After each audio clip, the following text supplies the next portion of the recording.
नमस्कार मंडळी. आज पुण्यामध्ये जगद्गुरू श्रींचा म्हणजेच रामानंदाचार्यजींचा समस्या मार्गदर्शन सोहळा पुण्यामध्ये खराडीला आहे आणि आम्ही लवकर निघालो होतो. आम्हाला जायचं होतं PMTनी. खूप उशीर झाला होता कारण माझी पण तब्येत ठीक नव्हती. म्हणून मी माझ्या सत्संगमधील ओळखीच्या काकू होत्या त्यांना विचारलं होतं की आपण कार्यक्रमाला जाऊयात आणि दर्शनासाठी.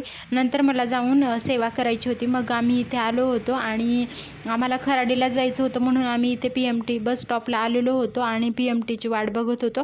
काही वेळानंतरच आम्हाला PMT मिळाली. आम्ही नंतर निघालो पुढे जाण्यासाठी.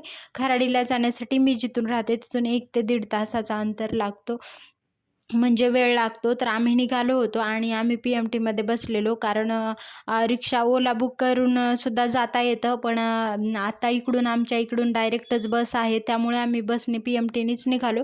आणि पुण्यामध्ये फिरण्यासाठी खूप छान आहे की आपण PMTचा ₹50चा पास काढला की आपण लगेच म्हणजे पुण्यामध्ये जे पिंपरी चिंचवड महानगरपालिका आहे त्याच्या एरियामध्ये कुठेही आपण फिरायला जाऊ शकतो.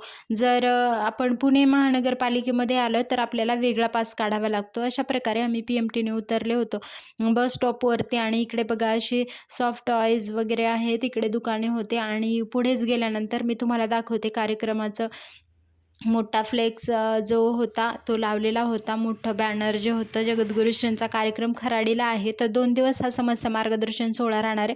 तो कशाप्रकारे साजरा होणार आहे हे मी तुम्हाला दाखवते. आणि हा माझा खूप आधीचा व्हिडिओ होता, पण माझ्याकडे हा व्हिडिओ होता म्हणून मी म्हटलं की पोस्ट करूयात. आणि मग आम्ही अशा प्रकारे पोहोचलो होतो. आणि आज तसा उशीर झाला होता, 12 वाजले होते येण्यासाठी. आणि काय झालं की सकाळी जर समस्या वगैरे करायची म्हणजे समस्या मार्गदर्शन असेल एखाद्याचं तर खूप लवकर आपल्याला इथे या ठिकाणी कार्यक्रमाच्या ठिकाणी पोहोचावं लागतं. आणि महालक्ष्मी लॉन्समध्ये आता कार्यक्रम आहे 22 आणि 23 जुलैचा. तर अशा प्रकारे कार्यक्रम होता. तर खूप सुंदर कार्यक्रम होणार आहे. मी तुम्हाला दाखवते पूर्ण व्हिडिओ. आणि तोपर्यंत आम्ही गेटवरतीच होतो. तोपर्यंत आम्हाला एक काका भेटले आणि ते म्हणाले की चला माझ्या रिक्षामध्ये मी तुम्हाला तिथपर्यंत सोडतो. कारण आपण इकडे आल्यानंतर प्रत्येकजण सेवेसाठी किंवा असं जी सेवा करण्यासाठी प्रत्येक जणाच्या मनामध्ये तो भाव असतो. आणि काका असेच गेटपर्यंत येत होते. ते आम्हाला म्हणाले की मी तुम्हाला पाठवतो, गेटजवळ सोडतो, तिथपर्यंत तुम्हाला जाण्यासाठी अजून वेळ लागेल. 12 वाजत आले होते कारण सेवेसाठी म्हटल्यानंतर खूप लवकर यायचं होतं. पण आज माझी तब्येत तशी बरीच नव्हती, त्यामुळे मग मी उशिराच निघाले होते. म्हटलं तब्येत बरी नाही आहे पण घरी बसायची इच्छाच नव्हती कारण आपले जगद्गुरू श्री पुण्यामध्ये आलेत माझे गुरु आणि मी घरी बसावं असं मनातून. तर म्हणजे आपण अंथरुणात बसल्याशिवाय असं नाही वाटत कारण जर ताकदच नसेल तर असं वाटतं. पण तिथे जाऊन बसलेलं हे कधीही मनाला सुद्धा चांगलं वाटतं. आणि नंतर मी आले होते इकडे थालीपीठाचं इकडे सेवा करत होते काही गुरुबंधू गुरुभगिनी वगैरे. आणि बघा छोटा मुलगा जो भजी पाव वगैरे विकत होता. आणि किती छोटा मुलगा आहे पण त्याच्या मनामध्ये हा भाव आहे की तो सेवा करत होता. आणि म्हणून मी त्याचा व्हिडिओ घेतला. बघा किती छोटा मुलगा आहे आणि तो सेवा करत होता. मग इकडे मी थालीपीठ घेतलं, भजी पाव वगैरे घेतले आणि ताईंना वगैरे म्हणाले की आपण नाश्ता करून घेऊया. म्हणून मी त्याचा छोटासा व्हिडिओ घेतला. बघा किती सुंदर सेवा करत होता तो. आणि मग इकडे असंच घेऊन मी म्हटलं आधी काहीतरी खाऊन घेऊयात आणि मग नंतर आपण जाऊयात सेवा करण्यासाठी. आणि बघा इकडे आल्यानंतर आपल्याला असं वाटतं की आपण खूप सुंदर मनातला एक म्हणजे इथे आल्यानंतर आपल्याला परत जाण्याची इच्छाच होत नाही. प्रसाद वगैरे काय होता तो घेतला. आणि इकडे प्रसादासाठी सुद्धा व्यवस्था होती, खिचडीची वगैरे व्यवस्था असते महाप्रसादासाठी जे असतं. आणि समस्या मार्गदर्शन सोहळा तोपर्यंत चालू होता, मी तुम्हाला दाखवते स्क्रीनवरती. आणि बघा आपले जगद्गुरू श्री गुरुमाऊली इकडे समस्या मार्गदर्शन करत होते. आणि दर्शनासाठी खूप भाविकांची गर्दी होती. 2 दिवस हा कार्यक्रम चालणार आहे त्यामुळे गर्दी तर असणारच आहे. आणि पुण्यामध्ये खराडीला खूप मोठं असं प्रशस्त हे महालक्ष्मी लॉन्स आहे, खूप मोठं आहे. त्यामुळे जागेची इकडे काहीच कमी नसते. प्रत्येक ठिकाणी आपल्याला गर्दीच दिसेल. आणि बघा जगद्गुरू श्रींचं मुखदर्शन प्रत्येकालाच व्हावं हीच इच्छा असते.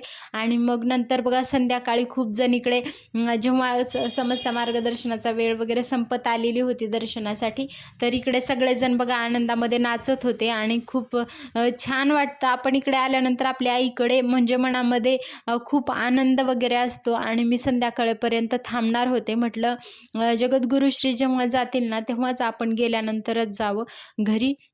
आणि अशा प्रकारे नाचून वगैरे सगळ्यांनी खूप एन्जॉय केलेला आणि बघा दर्शनासाठी सुद्धा खूप रांगा लागलेल्या. तसं जगद्गुरू श्री समस्या मार्गदर्शनासाठी 10 ते संध्याकाळी 6 पर्यंत असतात. तोपर्यंत समस्या मार्गदर्शन झालं होतं आणि आता थोड्या वेळामध्ये माऊली जाणार होते. आणि बघा सगळेजण एवढं आनंदामध्ये नाचत होते ना, खूप सुंदर वाटत होतं. असं वातावरण तर खूप छान झालं होतं. आणि पुण्यातला हा कार्यक्रम पहिल्या दिवशीचा खूप सुंदर प्रमाणे पार पडला होता. खूप छान वाटलं कार्यक्रमाला आल्यानंतर. जेव्हा आपण जगद्गुरुश्रींचं म्हणजे इथे आल्यानंतर सेवा करतो, मुखदर्शन घेतो, सगळ्या गोष्टी, तर खूप मनाला समाधान वाटतं. आणि अशा प्रकारे आजचा पुण्यातला जो हा कार्यक्रम होता ना, खूप सुंदररित्या पार पडला होता. थोड्या वेळानंतर जगद्गुरुश्री गेले होते आणि मग ते गेल्यानंतर बाकीची काही सेवा जी होती ती थोडीशी केली. आणि नंतर बघा इकडे स्टेज वगैरे कशा प्रकारे होतं हे मी तुम्हाला जवळून दाखवते. अशा प्रकारे स्टेज वगैरे सजवण्यात आलं होतं.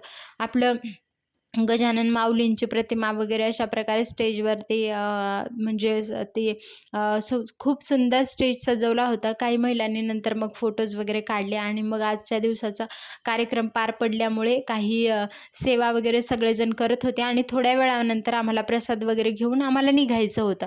बघा इथे खराडीला आल्यानंतर प्रत्येक वेळी पुण्यामध्ये 4 महिन्यातून एकदा जगद्गुरुश्री येत असतात. नंतर मग जगद्गुरुश्री गेल्यानंतर त्यांना निरोप देऊन मग आम्ही निघालो होतो घरी जाण्यासाठी.